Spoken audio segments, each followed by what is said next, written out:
السلام علیکم ورحمۃ اللہ وبرکاتہ۔ معزز سامعین و ناظرین، امید ہے آپ خیریت سے ہوں گے۔ فجر اور عصر کی نماز پڑھنے سے اللہ کریم جنت عطا فرمائے گا۔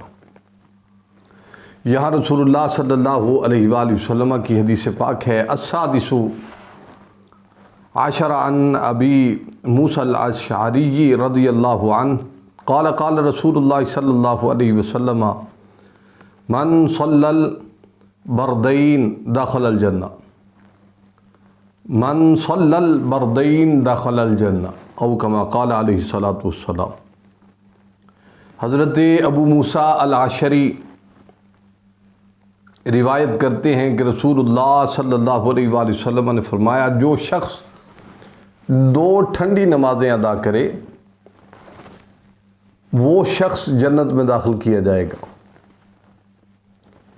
اس کی فضیلت میں ایک اور بھی روایت کا کچھ حصہ ہے جو میں آپ کو پیش کرتا ہوں۔ من صلی البردین، اور خود وضاحت فرمائی ہے، حدیث شریف میں فرمائی گئی ہے کہ اس سے مراد صبح اور عصر کی نماز ہے۔ ایک دوسری روایت میں یہ مضمون آتا ہے، لا یلج النار احد صلی قبل طلوع الشمس وقبل غروبها، یعنی الفجر والعصر، جس وقت سورج نکلتا ہے اور جس وقت سورج غروب ہوتا ہے، اس کی نمازیں ادا کرے وہ جہنم میں داخل نہیں ہوگا، یعنی فجر اور عصر کی نماز۔ یہاں میں آپ کو ایک وضاحت کرنا چاہتا ہوں، آپ نہایت غور و فکر سے سماعت فرمائیں۔ ایک تو نماز ادا کرنی چاہیے، اور فجر اور عصر کی نماز کی یہ فضیلت ہے کہ اللہ کے نبی نے فرمایا ہے، حضرت موسیٰ اشعری رضی اللہ تعالی عنہ، آپ نے اس روایت کو نقل کیا ہے کہ وہ انسان جنت میں داخل کیا جائے گا۔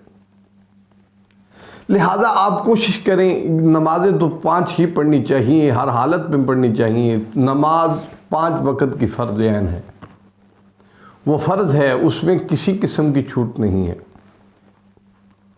اور پھر جنت کی بشارت ہے۔ آج میں آپ کو یہ بات عرض کرتا ہوں، کہتے ہیں آج کل کون جنت کی بشارت دے گا؟ میں کہتا ہوں آئیے حدیث پاک پڑھیے، آپ یہ کام کیجئے، سمجھیے آپ کو بھی جنت کی بشارت ہے۔ اور اس میں ایک حدیث نعمت کے لیے آپ کو ایک عمل بھی پیش کرتا ہوں۔ آپ ہر نماز کے بعد 100 مرتبہ پہلا کلمہ شریف پڑھیے، اس سے آپ کے دل کا زنگ اتر جائے گا۔ اس سے آپ کا اگر دل نہیں کرتا نماز پڑھنے کو، نماز ادا کرنے کو، تو انشاءاللہ تبارک و تعالی ضرور کرے گا۔ اور ویسے بھی آپ کا دل پاک ہوگا، نیت پاک ہوگی، نیت صاف ہوگی، دل صاف ہوگا، اور اللہ کا فضل، اللہ کی رحمتیں پھر ڈیرہ برسیں گی۔ امید ہے آپ کو یہ حدیث پاک ضرور فائدہ دے گی۔ السلام علیکم ورحمۃ اللہ وبرکاتہ۔